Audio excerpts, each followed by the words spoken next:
नमस्कार। समाचार मंथन के इस वीडियो चैनल पर आपका स्वागत है। इस वीडियो में आज हम आज के हॉट टॉपिक पर चर्चा करने जा रहे हैं कि पश्चिम बंगाल में टीएमसी और बीजेपी को कितने कितने सीटें प्राप्त होने जा रही हैं।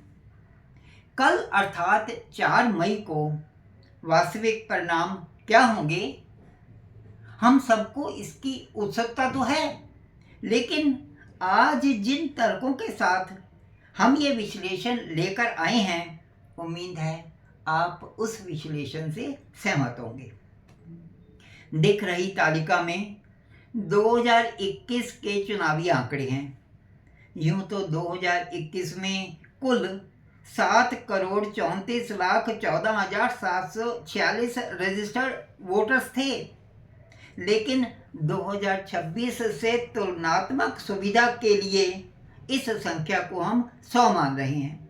अर्थात रजिस्टर्ड वोटर्स की संख्या 100, जिसमें से जैसा कि आपको तालिका में दिख रहा है, वोटर टर्नआउट हुआ 82.3%। अर्थात वोटर्स वोट करने के लिए बूथ पर पहुंचने वाले वोटर्स की संख्या 82 हुई, जिसमें से 49 ने वोट दिया टीएमसी को। हम इस आंकड़े 48.5 को राउंड ऑफ करके 49 कह रहे हैं, जिसमें से 38 लोगों ने वोट दिया बीजेपी को और 13 ने अन्य श्रेणी में अपने मत डाले, जिसके आधार पर टीएमसी को 215, बीजेपी को 77 अर्थात 77 और अन्य के खाते में 2 सीटें गई।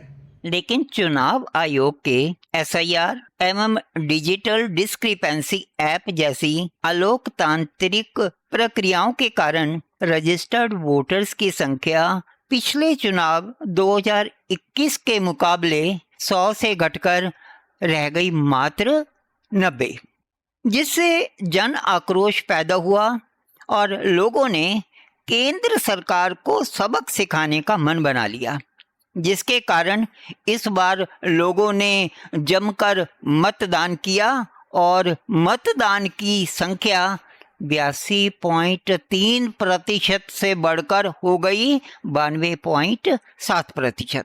अर्थात रजिस्टर्ड मतदाताओं के 100 से घटकर 90 होने के बावजूद मत केंद्रों पर पहुंचने वाले वोटर्स की संख्या 82 से बढ़कर 83 हो गई।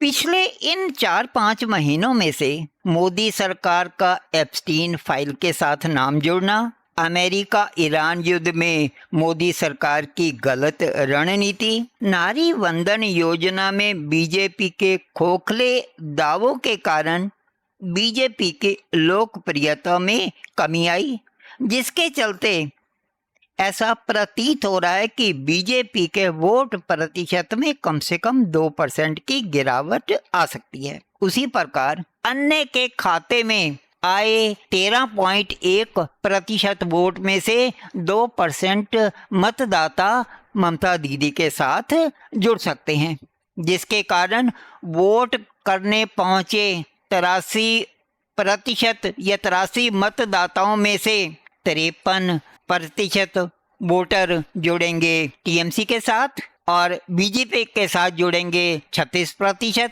और अन्य के साथ जुड़ेंगे मात्र 11%, जिसके चलते टीएमसी के खाते में 240, बीजेपी के खाते में 54 और अन्य के खाते में 0 आने की संभावना हो सकती है। पिछले कुछ समय से कांग्रेस का जन आधार बढ़ा है, अर्थात उसके अंदर वृद्धि हुई है, विशेषकर राहुल गांधी की लोकप्रियता के कारण, जिसके कारण हो सकता है टीएमसी की 2-3 सीटें कम हो जाएं और ये 2 या 3 या 4 सीटें कांग्रेस के खाते में चली जाएं।